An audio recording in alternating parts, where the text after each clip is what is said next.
गेल्या 3 दिवसातली दहशतवाद्यांनी केलेल्या हल्ल्याची आणखीन एक बातमी आपण बघणार आहोत आणि ती बातमी आहे जम्मू काश्मीरच्या कठुआमध्ये काल झालेल्या हल्ल्याबद्दलची। कारण पाणी मागण्याच्या बहाण्यानं घरात घुसून दहशतवाद्यांनी गोळीबार केला आणि यात 2 जण जखमी झाले। त्यानंतर झालेल्या चकमकीत एका दहशतवाद्याचा खात्मा करण्यात आला, दुसऱ्याचा शोध सुरू असल्याचं कळतंय। जम्मू काश्मीरमध्ये रियासी इथे भाविकांच्या बसवर झालेल्या हल्ल्यानंतर तब्बल 48 तासांच्या आतच दहशतवाद्यांनी मंगळवारी कठुआच्या सैदा सोहल या गावामध्ये एका घरावर हल्ला केलाय। सुरक्षा दलांनी गावाला वेढा दिला आणि गोळीबार सुरू केलाय। यावेळी एका दहशतवाद्यानं ग्रेनेड फेकण्याचा प्रयत्न केला आणि आणखी 2 दहशतवादी इथे लपून बसण्याची शक्यता आहे। सुरक्षा दलांकडून सध्या सर्च ऑपरेशन इथे केलं जात आहे।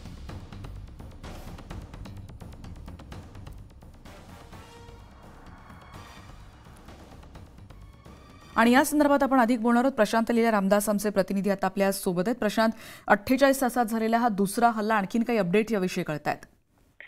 म्हणजे जसं आपण 48 तास म्हणतो तसं 72 तासातला हा तिसरा हमला आहे। 3 हल्ले आतापर्यंत झालेले आहे गेल्या 72 तासामध्ये।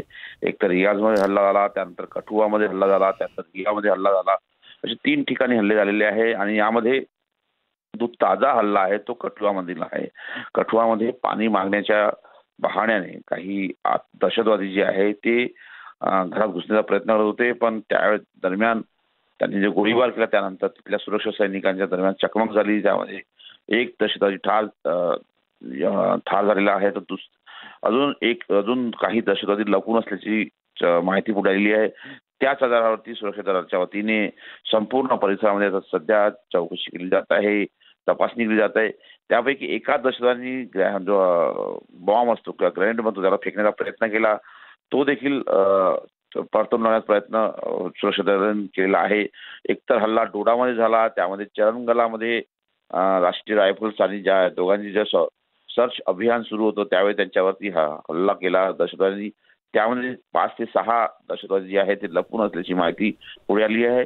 अशा प्रकारे रियाजमधला हल्ला असो किंवा मग दुसरा डोडामधला हल्ला असो आणि कठुआमधला हल्ला असो, अशी साधारणतः 72 तासामध्ये 3 हल्ले झालेले आहेत। धन्यवाद प्रशांत या सगळ्या माहितीबद्दल। गोळीबारामध्ये एक दहशतवादी ठार झालाय आणि अजूनही तिथे सर्च ऑपरेशन केलं जात आहे। घटनास्थळी सुरक्षा दलाकडून ही मोठ्या प्रमाणात सर्च ऑपरेशन सुरू आहे। बघूयात या संदर्भातली आणखीन काही माहिती। गांव हीरानगर के थाना के क्षेत्र का है। इस जगह ये नमूदार हुए, देखिए।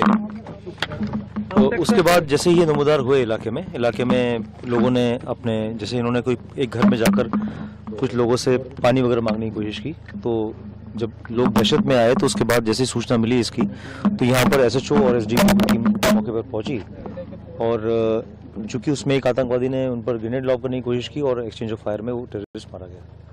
तो ये टेररिस्ट मारा गया है और जो दूसरा आतंकवादी है वो इस इलाके में छिपे होने की उसकी खबर है और अभी सर्च ऑपरेशन जारी है।